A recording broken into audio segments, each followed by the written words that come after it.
Skip, skip. But when does this game get fucking good? Alright mates, welcome back. Yet another video on MBA CET. Today multiple students were gathered outside CET cell's office to demand justice. इतना all of a sudden हुआ ये plan कल रात को. I'm too far from Mumbai, मैं नहीं जा पाया यहाँ पर. मेरी जाने की बहुत इच्छा थी लेकिन मैं नहीं जा पाया. लेकिन कल रात को जब मैंने व्हाट्सएप चेक किया, I saw a girl travelling from Akola to Mumbai इतनी रात को अकेले, जस्ट इन होप कि उसका रिजल्ट सही लग जाए. Can you imagine how important it might be for her कि she have to go to this extent.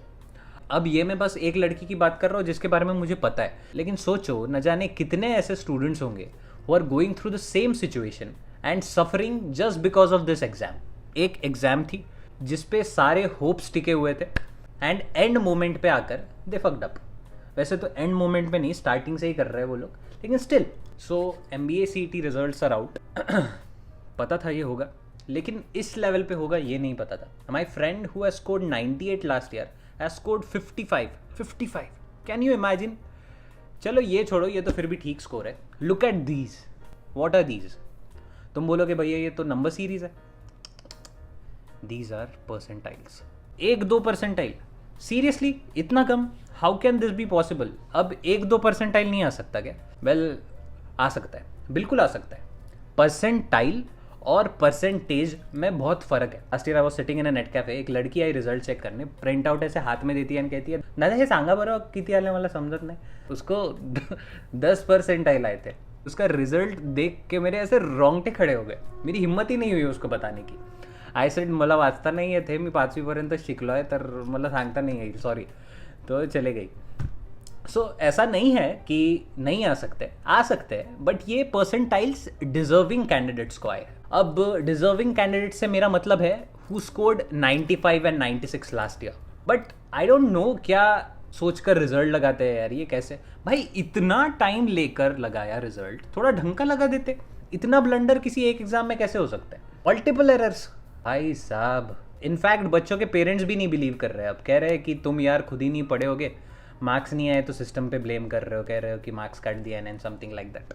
नहीं अंकल, ऐसा नहीं है. अब मैं आपको एक्सप्लेन भी नहीं कर पाऊंगा जस्ट बिकॉज बहुत कॉम्प्लेक्स स्टोरी बना दी है इन लोगों ने. इट्स मतलब एकदम इंसेप्शन से भी ज़्यादा. Anyways that I have covered in this video. ये देख लेना आप लोग, you will get the entire idea कि सब कैसे कैसे हुआ, क्या हुआ एंड क्यों हुआ. ठीक है, अब let's see where all of these went wrong. See I will explain. ये 5 स्लॉट है, 1 2 3 4 5. 5th मतलब रीटेस्ट वाला स्लॉट. ठीक है, अब इनके एडवांटेज एंड डिसएडवांटेज देखो. स्लॉट 1 एडवांटेज वॉज कि ईजी स्लॉट था, 180 मिनट्स मिले.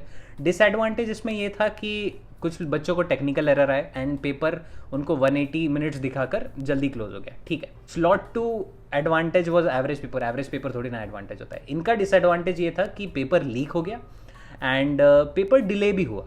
स्लॉट 3 का एडवांटेज तो कुछ भी नहीं था भाई, बट द डिसएडवांटेज वॉज कि इनको हार्डेस्ट पेपर मिला. एडवांटेज बाद में नॉर्मलाइजेशन में पता चलेगा बाय द वे. अब स्लॉट 4 का advantage was easy paper, disadvantage कुछ नहीं था इन्हें. एंड स्लॉट 5 इनका सबसे बड़ा एडवांटेज ये था कि they have got more time to study and they have got the easiest paper. But इसमें डिसएडवांटेज ये था कि some people who really deserve to give the retest, उनका नाम ही नहीं आया था लिस्ट में. ठीक है, अब ये देखो आप, ये 5 स्लॉट्स को देखो आप, सब में अलग अलग सिनेरियो है. अब जब नॉर्मलाइजेशन होगा तो बताओ किस बेसिस पे करोगे तुम लोग normalization. See the thing is all your exams are automatedly checked by computer. अब you guys tell me how will you normalize all this unfair condition on a computer based on a single formula. किसी को कम time मिला है, किसी को ज़्यादा time मिला है, किसी का एग्जाम हार्ड है तो किसी का एग्जाम ईजी है, किसी का लेट है तो किसी का जल्दी है. अब how will you normalise? CET cell बस 5 स्लॉट्स के 5 बच्चों का, रियल बच्चों का, मुझको एग्जाम्पल्स में नहीं चाहिए, मुझे 5 बच्चों का सिर्फ मुझे स्कोर दिखा दे एंड एक्सप्लेन कर दे कि इन लोगों का नॉर्मलाइजेशन कैसे हुआ एंड किस बेसिस पे हुआ. मैं मान जाऊंगा. अब most of them who stays in Mumbai and जिनका पॉसिबल हुआ जाना वहाँ went to CET cell office today. जो लोग वहाँ गए थे उनका फर्स्ट डिमांड वेयर कि आप लोग सबका रीटेस्ट लीजिए, जस्ट बिकॉज कि बहुत लोगों को जो डिजर्व करते थे उनका नाम नहीं था वो रीस्केड्यूल्ड वाली लिस्ट में. एंड सेकेंडली जो लोगों का नाम था उनको एक्स्ट्रा टाइम मिला प्रिपरेशन के लिए, तो it would be unfair for all of them. Correct. And their second demand were that they should conduct the exam properly with equal difficulty level, जो कि नहीं हो रहा है पिछले कुछ सालों से. एंड अगर ये भी नहीं हो पाता है तो आप सब लोगों का एक साथ एग्जाम लो एक ही सिंगल स्लॉट में. And their last demand was कि रिजल्ट अच्छा लगना चाहिए, अच्छा एज इन जो डिजर्व करता है वो लगना चाहिए, जेन्युइन लगना चाहिए based on their performance. I think इसमें to add on one point I would say कि instead of considering the percentile you should consider the raw score looking at the current scenario. वो सब भी ठीक है, लेकिन अब आई टेल यू कि इसमें प्रॉब्लम्स क्या है. लास्ट वीडियो में ही आई टोल्ड यू कि एक एग्जाम कंडक्ट करने में कितने पैसे लगते हैं. तो it's not an economically viable decision for them, हमारे लिए नहीं. So they are not gonna do that, क्योंकि अगर करना होता तो पहले ही कर लेते. They played smart in their words and सिर्फ 10,000 लोगों की लिस्ट रिलीज की गई. ओके, अब ऑन द कॉन्ट्ररी अगर रॉ स्कोर भी दिखा दे तो it's not gonna make any change. It's already unfair for everybody. अब एक बात और ध्यान रखो आप लोग कि जैसे जैसे टाइम बढ़ता जाता है किसी भी गलती का इम्पैक्ट और कम हो जाता है. जैसे कि पहले students were furious about the exam कि इतने लोगों का बुरा एग्जाम गया, इतना अनफेयर हुआ एंड समथिंग लाइक दैट. लेकिन अभी टाइम के चलते most of them had moved on. इन्होंने होप्स नहीं रखी है सीईटी से.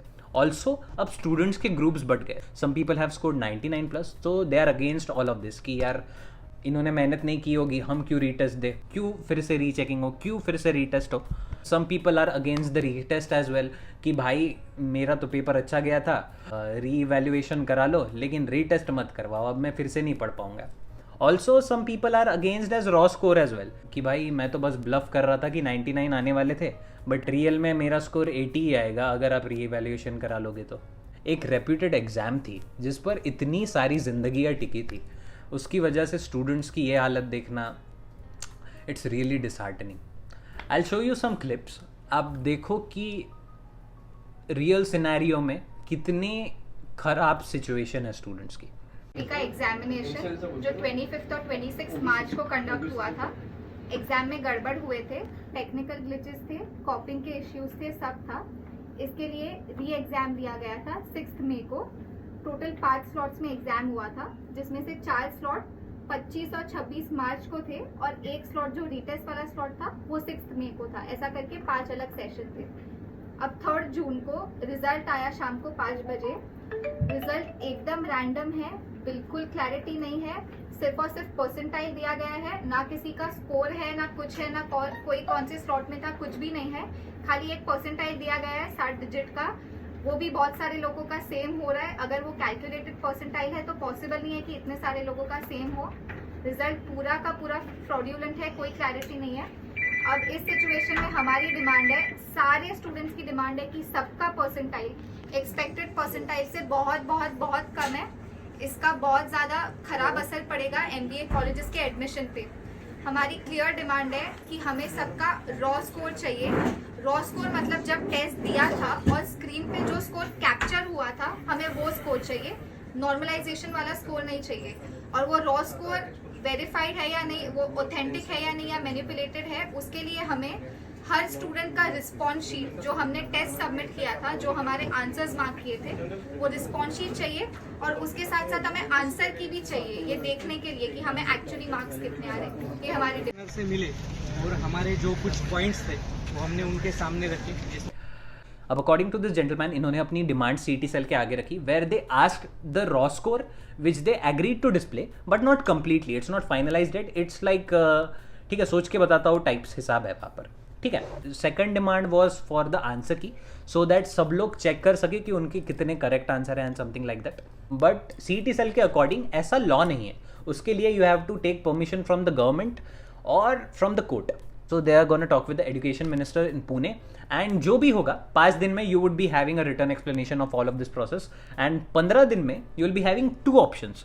एक, या तो आपकी डिमांड्स आर एक्सेप्टेड, या तो you have to go to court. ठीक है. तो that was it for today's visit to CET cells office. इतना ही मुझे दूर से पता चल पाया. जो हुआ इट्स सैड एंड अनफेयर.